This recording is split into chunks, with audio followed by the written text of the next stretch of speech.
I was gonna skip past this, but I'm on it.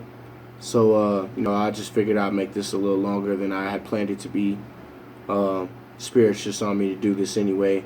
So I'm gonna include this piece. Was gonna skip past it, but I'm not gonna do that. Okay, so moving on down the bloodline, because bloodline is incredibly important when it comes to scripture. Okay, when it comes to who you're dealing with, nationalities and bloodlines in the Bible are incredibly important.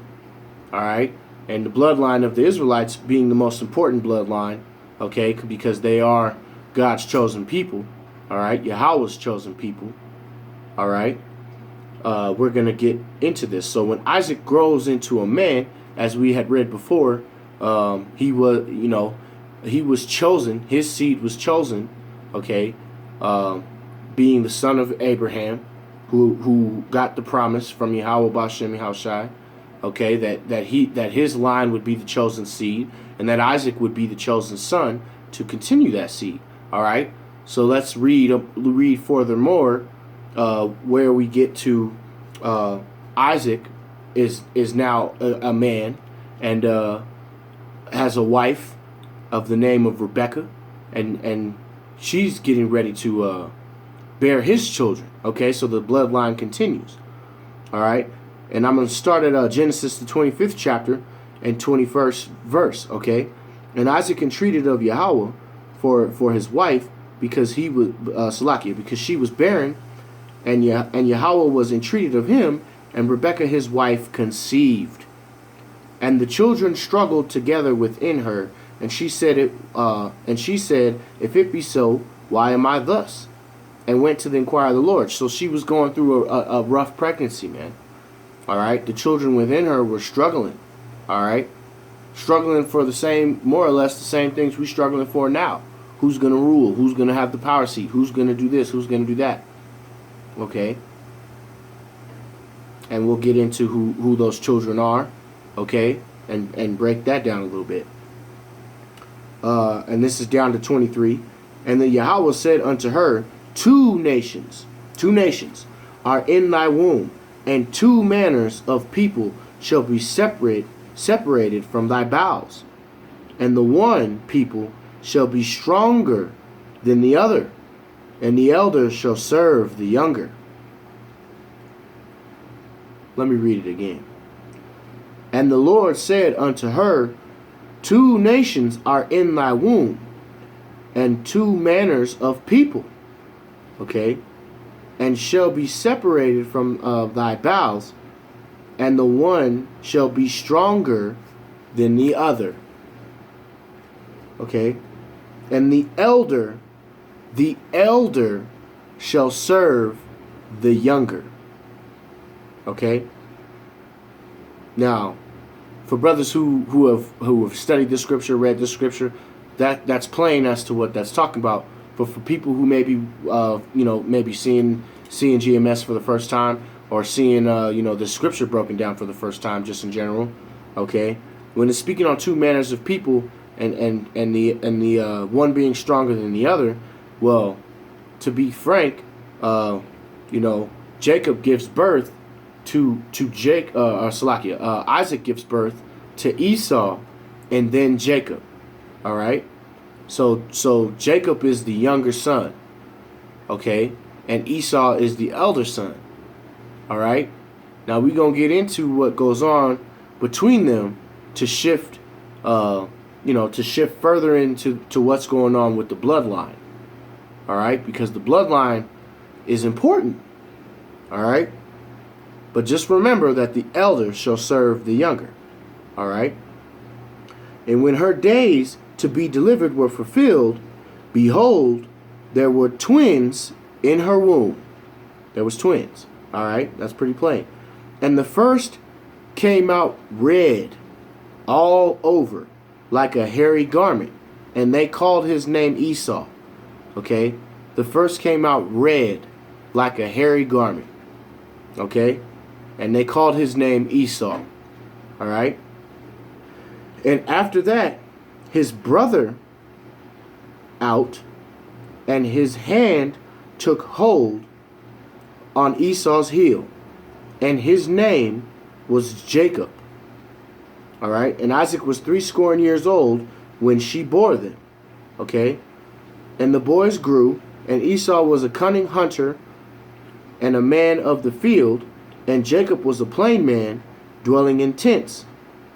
And Isaac loved Esau because he did eat of his venison, and Rebekah loved Jacob.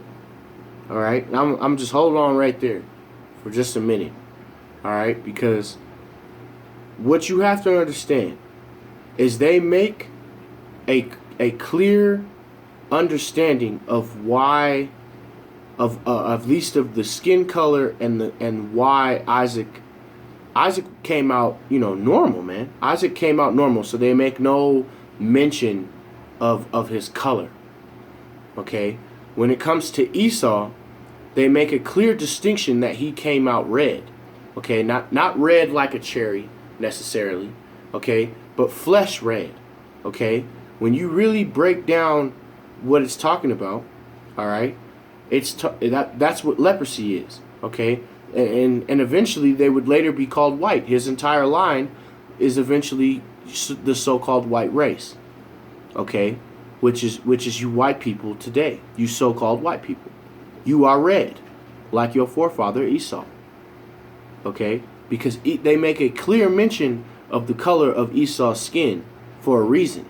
All right, it's not more or less just because they felt like, hey, let's just make a mention that Esau's red and everybody else is, if everybody else, look at it this way: if everybody else is red, and if everybody else is an Edomite, so to say, because Esau was the first to come out red, right?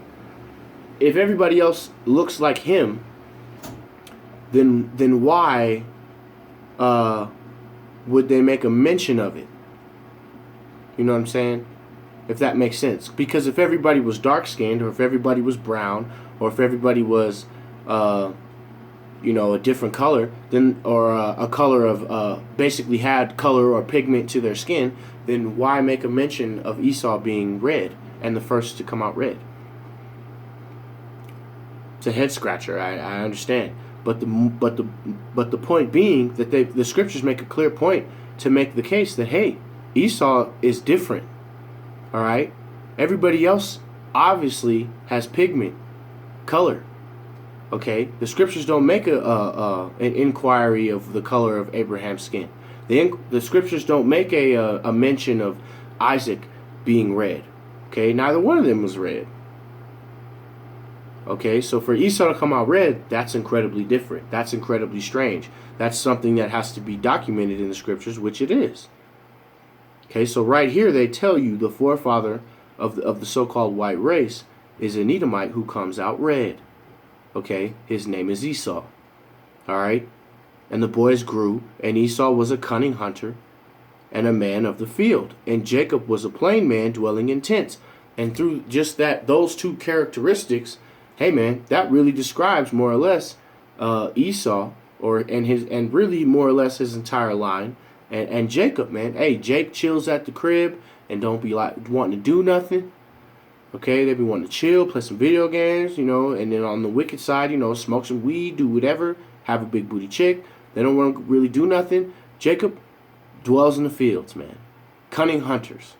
Esau hunts just to kill. All right, those are just characteristics that belong to the two nations, and that's not me, throwing racial shade. That's the scriptures. Okay.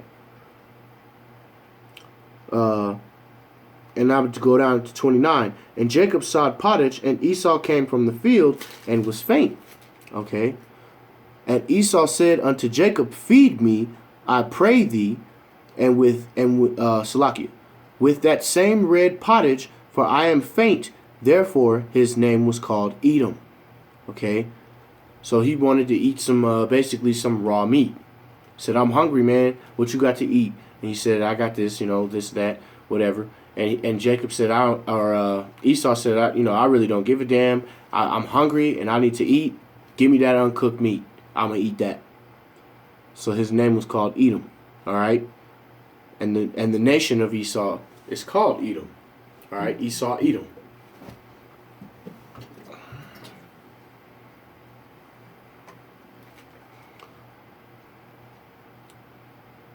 And Jacob said, sell me this day thy birthright. So you wanted to swap spots with him to be the firstborn. Okay? He said, I want to be the firstborn. I want the blessing that's going to come from our father. Okay? And Esau said, behold, I am at the point to die. And what shall profit this birthright? What profit shall this birthright do to me? And Jacob said, swear to me this day, and swore unto him, and he sold his birthright unto Jacob. All right. So you Edomites, you sold your birthright unto Jacob. And you can try and spin it however you want to spin it, but you sold your birthright to Jacob for a piece of raw meat. And that really sums up your spirit too, because you the I want it right now type of spirit. You got that I want this and I want this right now spirit. That's the spirit that's on you, Edomites, okay? And then Jacob gave Esau bread and pottage of lentils, and he did eat and drink and rose up and went thy way. And Esau despised his birthright. All right? Salakia. Now I'm going to jump somewhere else. Salakia, one moment.